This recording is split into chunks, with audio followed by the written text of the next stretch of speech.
and welcome to the Of Interest podcast. I'm Gareth Vaughan from interest.co.nz. 2023 was a big year for the general insurance industry. The double whammy of the Auckland anniversary weekend floods and Cyclone Gabrielle were the biggest insurance weather events in New Zealand's history, according to the Insurance Council of New Zealand, or ICNZ. The ICNZ's most recent figures show 96% or 112,746 insurance claims stemming from the twin extreme weather events were settled by June the 1st this year, at an estimated cost of $3.8 billion. The ICNZ, which represents the insurance industry, recently told a parliamentary select committee the increasing frequency of major natural hazard events is causing global reinsurers to reassess New Zealand's risk profile, impacting the cost and availability of reinsurance or insurance for insurers. Against this backdrop, Statistics New Zealand's Consumers Price Index shows insurance costs rose 14% in the June year, making them a key contributor to cost of living pressures facing New Zealand households, and the Reserve Bank having not been in a hurry to reduce the official cash rate. Meanwhile, New Zealand's major general insurers, including IAG, Suncorp and Tower, have posted strong financial results this year. So how well are insurers serving New Zealand? How competitive is the insurance sector? And how should we judge how well they are doing financially and whether they might maybe be doing a little bit too well? Joining me to discuss this is John Lyon, the CEO of Ando Insurance and the former CEO of Lumley Insurance. Hi, John, and welcome to the Of Interest podcast. Appreciate you joining us. And perhaps you could begin by telling us a little bit about yourself and also about Ando. Sure. Thanks, Gareth. It's a pleasure to be here. I'm one of those long-term insurance tragics. Joined the industry straight from school many years ago in my native Dublin, and worked for a company back then called Sun Alliance.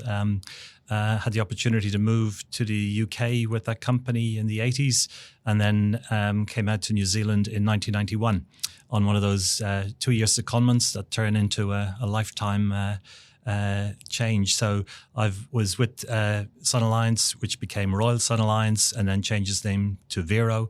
And then in 2008, I had the opportunity to go across and run Lumley Insurance, which I did for 6 years prior to its purchased by IAG, part of an ongoing suite of consolidations in the industry.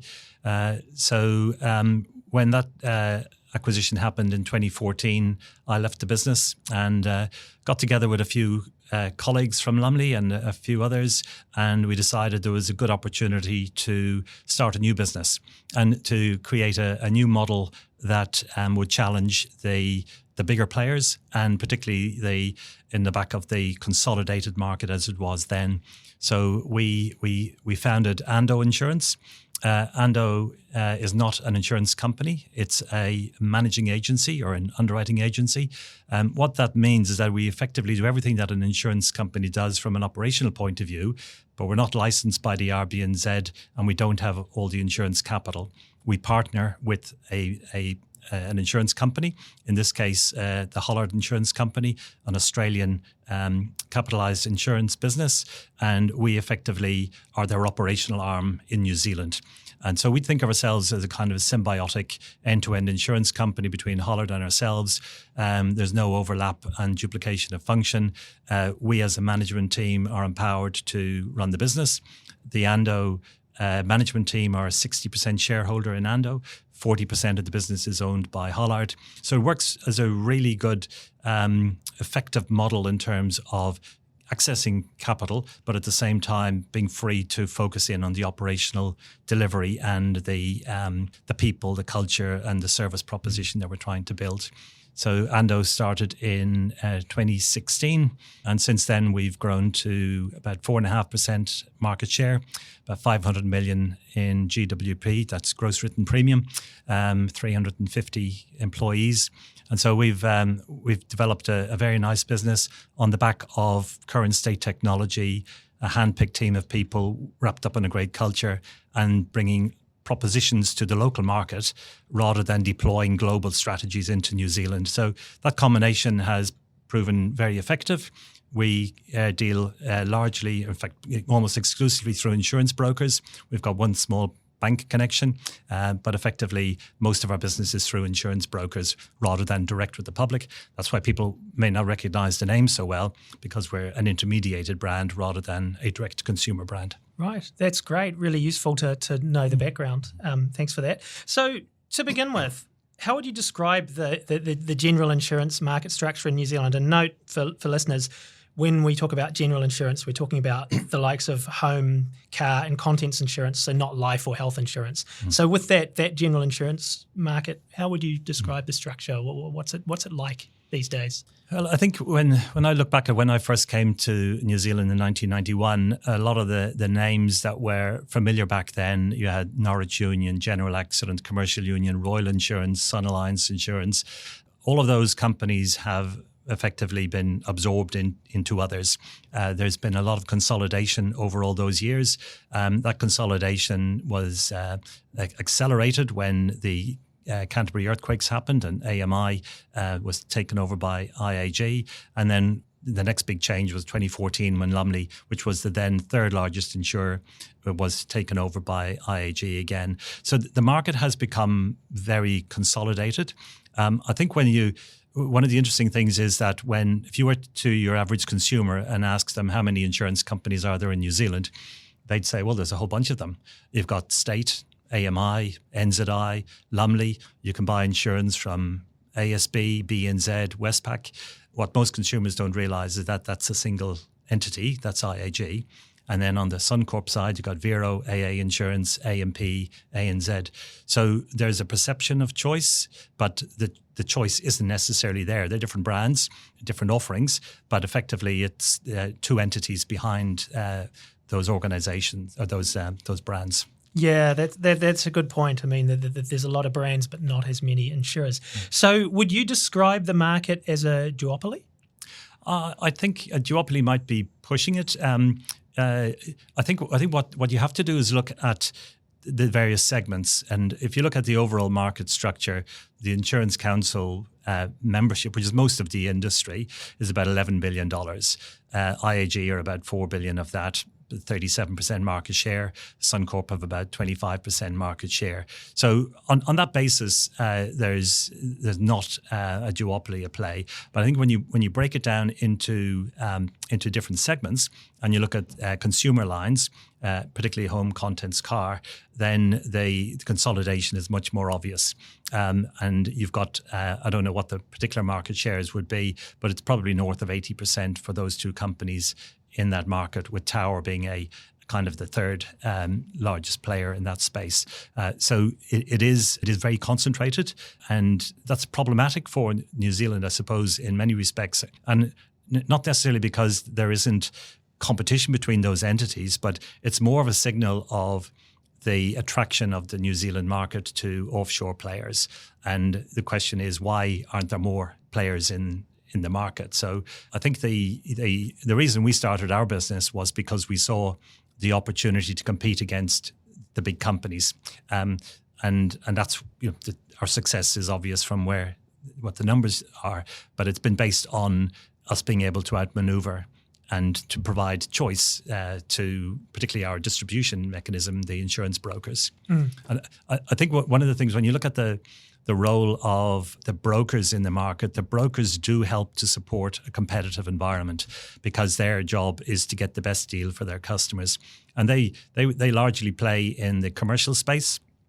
Most of the broker business is intermediated. Most of the direct business, or most of the consumer business, is direct with the bank or the insurer that's supporting that bank. So the brokers provide that extra level of competition and keeping the insurers honest. There's also a bit more competition in the commercial spaces where there are more players.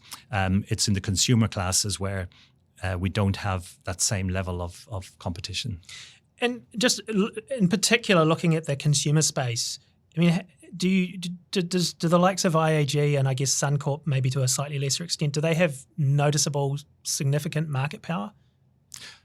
I think they have market power, but they've got big, strong brands. But they there's still a lot of competition there, and you look at a good example of that is Tower are still growing, and they're growing well. AA Insurance, which is part of majority owned by Suncorp, is growing very rapidly as a direct writer. So I think there's competition there, and they're both. The two organizations are both competing for business. So I wouldn't say that there is an absence of competition from a pricing point of view. I think generally speaking, if you look at the value competition brings in terms of innovation and improvements to productivity, I think that's perhaps where the industry perhaps could do it more. But I think from a pricing point of view, my observation is that all the businesses are out there trying to grow, and you can't grow by just pushing your prices up. Okay.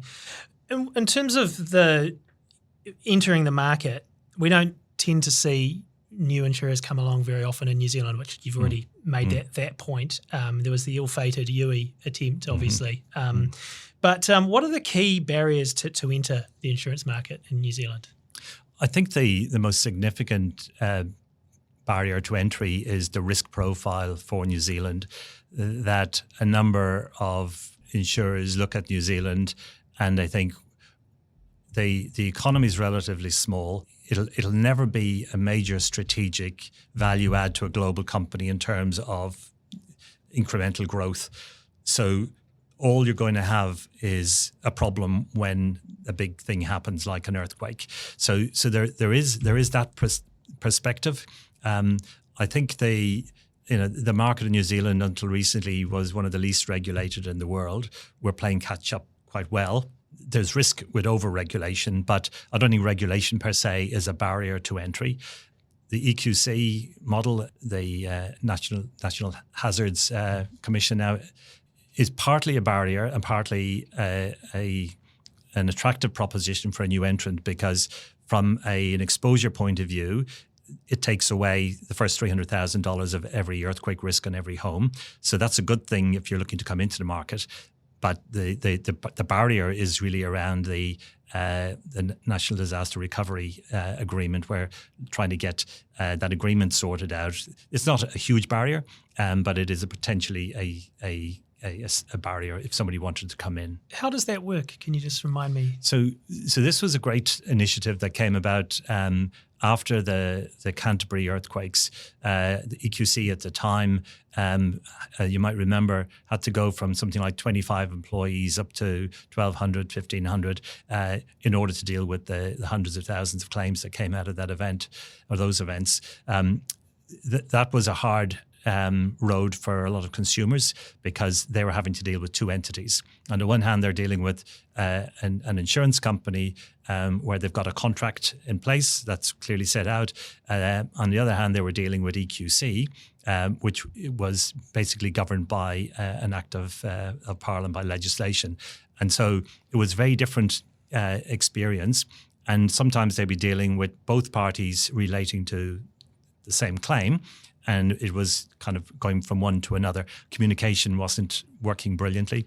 So post that event and ahead of the Kaikoura earthquakes, there was an agreement put in place that the insurance companies would act as the administrative arm of EQC for the purpose of receiving claims and handling them. And that led to a much better experience for consumers, because they had one entity to talk to, and the insurers were able to do what they needed to do with EQC's support in the background. And that model has been developed further and refined, and that's why we're at a situation where those numbers you quoted earlier, following those weather events at the beginning of 23, we've been able to achieve a far faster settlement rate in terms of delivering to those consumers. So obviously the weather events are quite a different scenario to the earthquake scenario, the events, because of a whole bunch of factors like aftershocks, building standards, liquefaction, a whole bunch of other things. But the general trend has been that the industry response to those events is much better now on the back of that agreement with EQC. Yeah, I think people appreciate that. I mean, obviously with those events, Christchurch, Canterbury earthquakes, 2010, 2011, then Kaikoura, 2016, they had a massive impact on the insurance market in New Zealand. Is it sort of possible to overstate the impact of those events? Because it seems to me that it's really changed the ballgame. I don't know that the Canterbury earthquakes changed the ballgame. I think earthquakes were always a risk factor for New Zealand. The Kaikoura one certainly had some ramifications, and there were for example, the Canterbury earthquakes, liquefaction was the big thing, because that was, if you like, an unexpected cost factor in the overall scheme of things. And I think what it comes down to is that the risk profile of New Zealand is high. I mean, globally, it's one of the riskiest insured countries in the world. The level of insurance penetration at the Canterbury events was really high, so it's up in the high 90s. So really strong penetration of insurance, which was great for consumers. There are more risky countries, but they don't have the same degree of insurance penetration. The factors that you got to think about insurance as a global market. There's global capital. The exposures that we carry in New Zealand can't be managed by local insurance companies, so we rely on global reinsurance companies who are big organizations like your Munich Re's and your Swiss Re's and so forth. They look at New Zealand and they think, well, we're happy to deploy capital into New Zealand, but we're happy to deploy capital if we can measure risk and if we understand the modelling and we're able to price it accordingly. So when you have an event like Canterbury where there's a surprise factor like liquefaction, then that undermines their confidence in their ability to price in the market. And as a result of that event, the market had to respond with, for example, removing open-ended cover on houses. So in the Christchurch event, there were a whole bunch of people got settled on full open-ended cover, full rebuilding costs, not a fixed sum insured for their policy. And we moved to sum insured, didn't we? So it moved to sum insured. And the reason for that was that was driven by the reinsurers saying, we can't have an uncapped exposure, so we have to put in a defined dollar amount. So that was one example of what happened there. Kaikoura was relatively predictable. There were a few issues that surprised, such as quite bizarre damage in Wellington on the back of an event that was quite distant.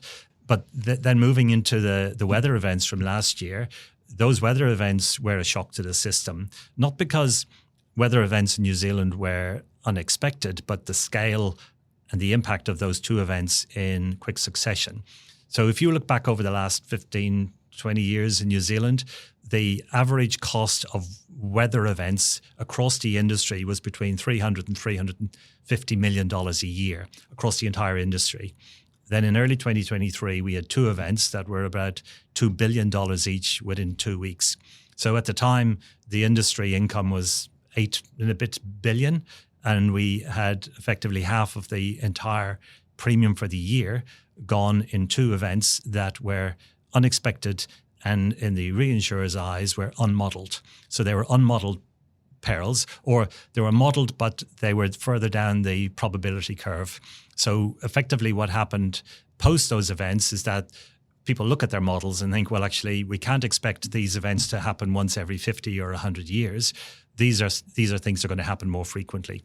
So they look at their models and they say, actually, this isn't working for us. We're going to take a harsher view of those events, and we're going to bring forward the probability of those events occurring in the future. So another dynamic that was slightly different between Canterbury and those weather events is that when Canterbury events happened, the global reinsurance market was still relatively soft. In 2023, the global reinsurance market was hardening right across the world. And so you had this double whammy effect of a global hardening of rates and at the same time a localized change in perception of risk, which meant that the rates went up a lot more quickly. And so that was one of the factors in big premium increases coming in last year, was on the back of the reinsurance costs. Okay. In terms of dealing with those big global reinsurers, is it useful? I mean, I talk about, IAG, Insurance Australia Group and Suncorp. They are obviously Trans-Tasman. They're Australian companies that obviously are dominant players in the New Zealand market as well. Is it an advantage that they can go and negotiate with the reinsurers for both countries in a sort of combined sense? I mean, obviously Tower's in New Zealand and some of the Pacific countries. It's a smaller player, but to have that scale, does that help them? Without question, there's a huge benefit for a New Zealand insurance company to be part of a regional or global reinsurance program, because if you're buying your reinsurance coverage just for your own purposes, you don't get any diversification benefits. Whereas companies that say have an Australian and a New Zealand exposure, they've got exposure in Sydney, in Melbourne, in Wellington, and they're able to effectively, spread the cost of that reinsurance. If there's a minimum rate that reinsurers will charge, so if you're buying that in isolation, that becomes problematic. Tower do have that challenge of buying to their own book, but they're largely personal lines, and they get the benefit of the EQC $300,000 reduction, which brings their reinsurance purchasing requirement down a bit. If they were in commercial property, that would be a more problematic cost factor for them, I would think. Okay, that's interesting. So I mentioned it in the introduction about the impact of increasing insurance costs on inflation and cost of living pressures. So we've seen insurance premiums in areas like dwellings, contents, vehicles up by more than 20% in some cases, and insurance services for business up by as much as 15%. I'm just wondering, obviously there's been a lot of challenges which you've discussed very eloquently for the industry in the last couple of years. But how do we judge, I guess, how well the insurers are doing financially when, I guess, the public will be feeling pain from those rising insurance premium costs? Yeah. When we look at the financial results from the IAGs and the Suncorps and Towers, and we see them this year very strong, how do we?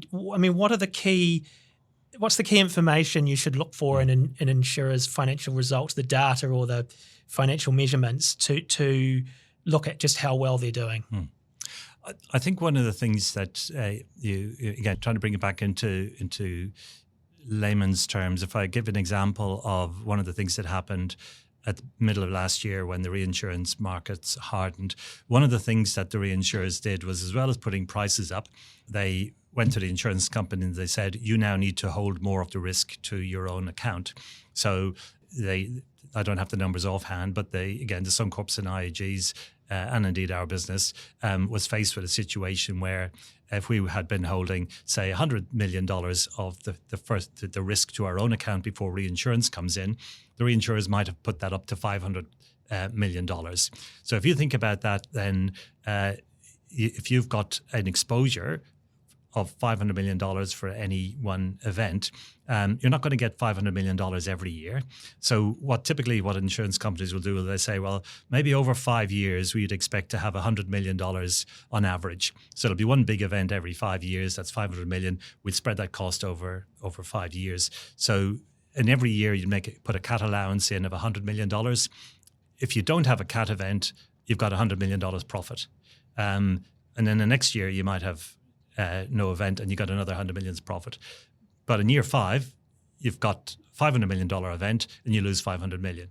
So it's basically, that's the market that we have moved to. The insurance companies need to be very profitable in the good years because the cost of managing the bad years is a lot higher. So it's not just the reinsurers that suffer when there's a big event. The insurance companies hold more to their bottom line. And that's a challenge for all the businesses in that respect. So I think when you're looking at it's hard to judge insurance on a year basis.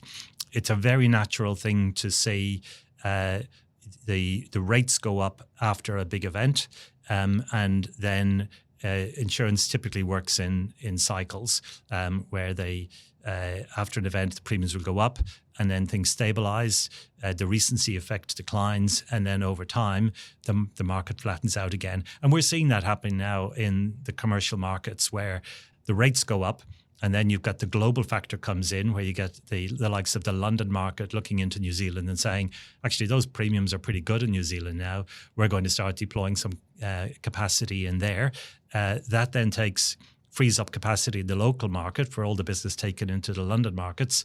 And then that leaves a gap in people's budgets. So it starts to drive more competition flowing down. It starts typically with the larger corporate risks and then starts to flow down.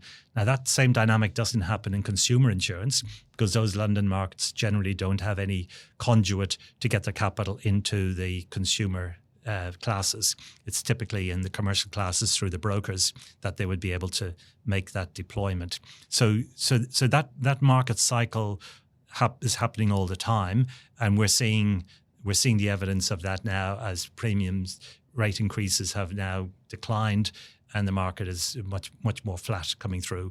There will still be incidents of increase required in the consumer classes, because you've still got inflation, and you have the deployment of the likes of risk-based pricing, which is a much more granular way of looking at risks on an individual basis rather than rating according to region or more homogenous sort of rating factors.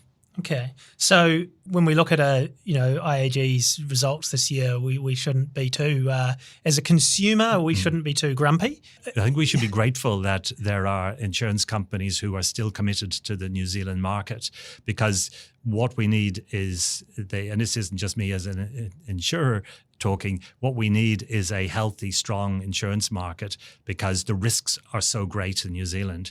When you think about the risks we're exposed to, from volcanoes that are overdue to the well-known earthquake exposures, the evolving cyclone and climate change issues. We don't really fully understand tsunami risk. And there's lots of evidence that there have been major tsunamis along the coast of New Zealand. At what frequency would we expect something like that to happen? We don't know. That's not been particularly well modelled. That's a major risk to the country. But there's a whole bunch of factors in there that we can talk about in terms of what New Zealand Inc. needs to do to protect itself from the environment we live in. And climate change is a big part of that, but it's also all of the other generic risks that are there in front of us, that we have to think about how we manage them as well. Yeah, no, there's certainly, we are exposed to a lot of natural hazards. I mean, I guess one of the big talking points in the industry at the moment is climate adaptation or adjusting to the effects of climate change, and also the idea of managed retreat, and whether buildings, communities, even businesses are going to have to move away from either coastal areas or flood-prone inland areas or other hazardous areas. I mean, how big of a drive is this going to be for the sector in the next few years? I think it's a big driver for New Zealand Inc. It's a big driver for the government, for our budgeting. It's a big issue for communities and for all of the industries that are involved there, business, banks, insurance companies. It's a really interesting debate to get into as to what extent is a recurring event an insurance company problem, or is it a societal one? Can I read you just a quick bit of research I was looking at? And this is a quote from a website I went into. It says, prolonged heavy rain over 3 days caused severe flooding in Gisborne and Hawke's Bay. Most roads suffered from slips or flooding. The hardest hit area was Esk Valley and Hawke's Bay, where most homes and farmland were buried by silt or ruined by floodwaters and landslides. Scarcely a hill from the north of Gisborne to the south of Napier was free of slips. Now, does that sound familiar? That was 1938, not 2023. Weather events have been hitting, and they do hit in certain ways. What's really interesting is to understand, if you take an area like Esk Valley, 80 years later, it floods again, and a whole bunch of houses have been rebuilt and infrastructure rebuilt. The question is, what return period for that type of event is the benchmark for which people should build and live? Is that that's not for insurance companies to decide. That's for central, local government, for individuals. But it's a really important question. If you're living in an exposed area, what is the what's the risk factor? And the insurers can decide, well, we're not going to insure that area though, can't they? I mean, and is that a point we're getting to in New Zealand with some of the areas that are being repeatedly hit, that maybe these areas become uninsurable? Well, they are uninsurable because the damage is inevitable, and insurance is there for the accidental and unexpected, albeit it might be over a long period. But when damage becomes so inevitable, then it is no longer an insurance solution, because we can't. How do you price for a building that's going to be washed away every 2 years? The premium just isn't sustainable. So it then becomes an issue for a wider issue, either for that individual. I heard an interesting statistic recently, and I don't know whether it's how accurate it is, but it's something that's worth looking at. And the suggestion was that New Zealand has been paying something like 4.3% of GDP on buying back properties damaged through natural events. Now, that seems to me like an awful lot of money for a country like us to pay to retire properties. But the alternative is that we don't retire properties and people are left to fend for themselves. But if things escalate, then there is a big issue there.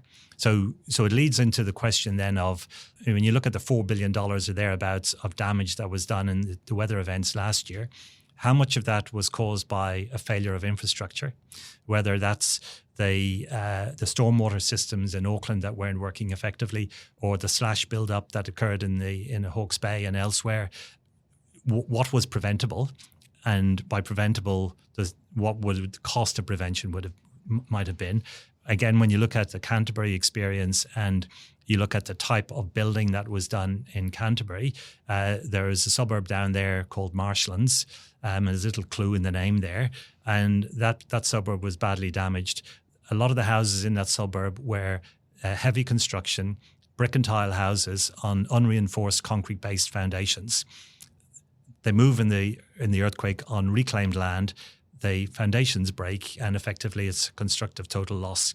So the type of buildings that we're building in certain areas is really, really relevant, because whilst everybody wants to live in a secure, nice brick and tile house, actually maybe living in a timber framed one on piled foundation would be a longer term gain for society, because the amount of cost to society, not just financially, but emotionally and from a community perspective, kids having to move school, all that sort of stuff. We have to think differently about the risk environment we live in, and whether that's councils giving approval for developments on flat land that's typically cheaper, but it's also more flood prone. What type of housing do you build there? Do you elevate them so that do you build there at all? Do you build there at all? And if you don't build there, where do you build? Yeah. So there are lots of conversations to have around that, and there are those conversations happening, but maybe they're not happening quite quickly enough, and they need to involve all parties. Banks are exposed, because if the insurance companies refuse to insure an area that's in decline, then what happens to the mortgage on that property? If somebody wants to sell that property and the purchaser can't get insurance, then they can't get a mortgage, and therefore you can't sell the property. Yeah. So there are real factors in there that need to be managed. Yeah, and I mean there's probably inevitably a larger role for the government to play, although probably the New Zealand public won't want the government just walking around with, to use old term, an open checkbook and paying out to people who may be living in places where there have been previous serious events in the not too distant past. So it is going to be a challenge to balance it all, isn't it? It's a real challenge, and it's interesting to look at the government approach in something like the EQC NHC levy. And this goes to the heart of the cost of insurance, are the taxes that are effectively built into the insurance premium. $480 is the EQC levy. that is applied across New Zealand regardless of what your risk is in a particular area. So effectively, people in Auckland are paying the same rate as people in Wellington. So there's a community subsidisation going on there. That's effectively hiding the risk profile for those consumers in Wellington. It might be effective in terms of keeping the costs down, but it means somebody else is paying. The fire service levy, $120, $130 on every property up to $1 million or so. That's another levy that's included in the insurance dollar. So when you think about government and insurance, and there was some talk in past years about should the government extend the NHC EQC system to flood. But if you're going to apply a community-based rating on that, effectively means that it's another form of taxation. Against that, insurance companies are moving more and more towards risk-based pricing. So we're charging more for those properties that are flood exposed and less for those that aren't. And so you've got a kind of a dual pricing mechanism happening there that doesn't make it easy for consumers. Our view is that the more consumers know about their risk, the better it is for their financial knowledge and understanding. What about something like parametric insurance? Might we see that used in New Zealand more? I know Tower's been looking at that. Just for listeners, if you don't know, it's a type of insurance contract that insures a policyholder against the occurrence of a specific event by paying a set amount based on the magnitude of the event, as opposed to the magnitude of the losses which you get from a traditional indemnity policy. I think it's got a place. It's typically where the primary market can no longer function fully, or as a way of reducing cost. The challenge I think I would have with that is that from a consumer perspective, it's hard enough to explain how insurance works to consumers, and with a higher and higher standard of expectation on making sure that consumer risks and consumer advice is good, products are fit for purpose, and the consumers understand them. I think it would be a really, really hard one to explain to people that you will be paid out if your home isn't damaged, but an event has occurred that was of a certain size earthquake or a certain location. But if your home is damaged, but the parametric triggers weren't reached, you're not getting any payment. I don't see that really working well from a consumer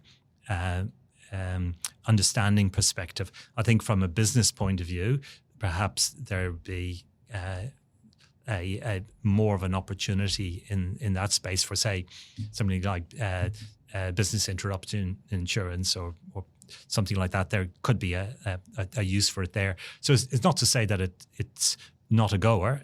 There are products available, and I think they're certainly worth exploring. But I think the market still remains functional, and as long as that's the case, then the traditional insurance is probably a better option. Okay. So the government is now in the process of establishing a consumer data right regime with obviously open banking, the initial target for that. And they're talking about open electricity, and also Commerce and Consumer Affairs Minister Andrew Bailey's talked about possibly bringing this to insurance. How would a sort of open insurance regime work, do you think? Would that be something that would be useful for the New Zealand consumer? I haven't given it a huge amount of thought. I think one observation is that I think insurance remains one of the sort of those industries that's lagging behind from a transparency of process perspective, in that if you take your typical insurance claim relating to, say, a damaged car, it's kind of goes into a bit of a black box. You've got an assessor involved, you've got a panel beater involved, you've got a claims person involved, you might have a broker involved. And so understanding where the thing is at in the process can be a little bit of a black box. One of the things we're doing at the moment that we find quite exciting is that we're connecting into the panel shop technology, and we're able to look through into their system and then expose that to our broker partners so they can see exactly where the vehicle is at. So I think there's a lot of opportunity for the industry to be more transparent in terms of the delivery of processes like claims, which is when a lot of frustrations build up. The more transparency we have, the better there. So how that would translate into the ease of portability, I think insurance is still, it is still relatively easy to change, but there's a psychological effect of people not wanting to change because they think that if I forget to tell them about something, then there'll be that gotcha moment where I didn't mention that I had a break-in 5 years ago. If I change insurers, then that might be held against me. I don't think insurance companies work like that now. The whole market has moved on to a much more consumer-centric perspective, but there's still that legacy fear that you're going to lose something if you change insurers. So I'm not sure that the barriers to movement are entirely technological. I think there's a certain amount of psychology involved in there, or brand loyalty, or whatever that might be at play. But there's no doubt that the more transparency that we can bring into the system, the higher the trust levels will be, because insurance, unfortunately, still remains a relatively low trust environment. Yeah, and one of the things that we've noticed is there's been a sort of a lack of interest from insurers to have comparison websites, for example. What about, we've obviously just had a Commerce Commission market study on banking. Do you think it would be beneficial to have one on the general insurance sector? I don't think that would be helpful necessarily. I think the markets, as I mentioned earlier, they perform well. I think the more relevant use of government time and money would be doubling down on the adaptation side of things, because that's ultimately going to be where there'll be a lot of impact. And so if you look at the taxation that's embedded in the insurance dollar, and you look at the cost that's in there relating to failure of infrastructure in relation to weather events, those areas will help bring down the price of insurance much more effectively. It's just untenable that we have insurance policies being used as a taxation device to support the fire service. That makes absolutely no sense. So those sorts of things, I think, would be tangible, immediate impacts on the consumer. I don't know that there's anything that an inquiry would uncover that would suggest that the current market isn't competing in an open, honest and transparent way. I certainly see competition happening all the time between insurance companies. So that's the long answer. The short answer is no. Okay, well, look, thanks, John. That's really interesting to chat about all of those issues. That is John Lyon, the CEO of Ando Insurance, and I'm Gareth Vaughan from interest.co.nz with another episode of our Of Interest podcast.